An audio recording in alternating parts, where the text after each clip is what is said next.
Lecture de la première lettre de Saint Pierre, apôtre. Bien-aimés, approchez-vous du Seigneur Jésus. Il est la pierre vivante, rejetée par les hommes, mais choisie et précieuse devant Dieu.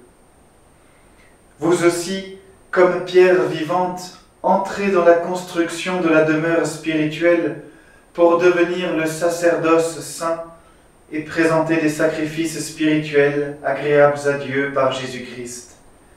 En effet, il y a ceci dans l'Écriture: « Je vais poser en Sion une pierre angulaire, une pierre choisie, précieuse. Celui qui met en elle sa foi ne saurait connaître la honte. » Ainsi donc, honneur à vous les croyants.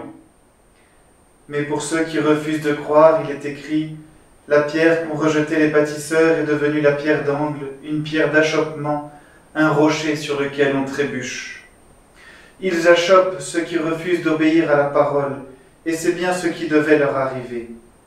Mais vous, vous êtes une descendance choisie, un sacerdoce royal, une nation sainte, un peuple destiné au salut, pour que vous annonciez les merveilles de celui qui vous a appelé des ténèbres à son admirable lumière. Parole du Seigneur. C'est Jésus ressuscité qui me donne la vie, entrez dans l'éternité.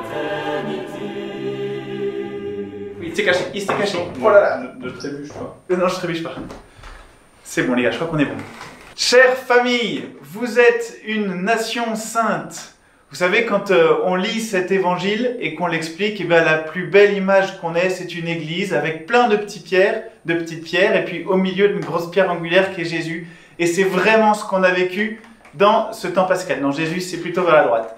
Et vraiment, on a eu le sentiment que toute la paroisse se donnait pendant le confinement, se donnait avec Jésus pour construire ben voilà, cette grande église qui porte le monde vers le ciel. Et qu'est-ce que ça nous a fait comme joie à nous, les prêtres de la paroisse. Alors vous avez devant vous évidemment un magnifique panneau avec des tonnes de visages, mais on voudrait dire aujourd'hui un immense merci à tout un tas de gens, à commencer par ceux qui ont aidé pour le site internet et pour la vidéotransmission, pour le montage des vidéos et pour la mise à jour, jour après jour, de tout ce qu'il y avait sur le site internet.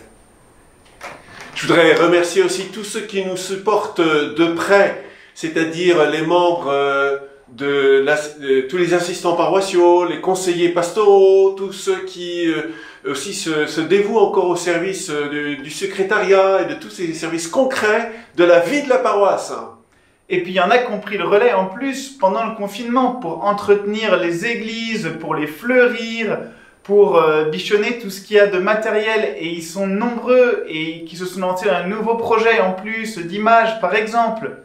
Et puis il y en a qui ont rendu service, non? Et merci pour tous ceux qui se sont mobilisés pour aider, en particulier les personnes âgées et malades. Alors je pense à tous ceux qui ont appelé et continué d'appeler, d'entretenir le lien avec les personnes âgées, en particulier l'équipe du service évangélique des malades, et puis aussi tous les jeunes qui se sont mobilisés pour faire les courses de ceux qui avaient besoin qu'on fasse leurs courses.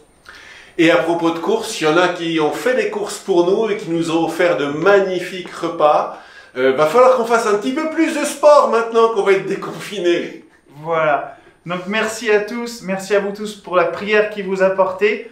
Aujourd'hui, on arrête les vidéos prier en famille parce qu'il faut bien passer à autre chose. On vous attend dans les églises, au pied de Jésus, Eucharistie, pour l'adorer tous ensemble.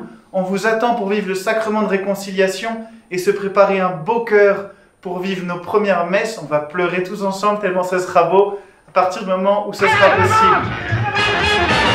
Sonnez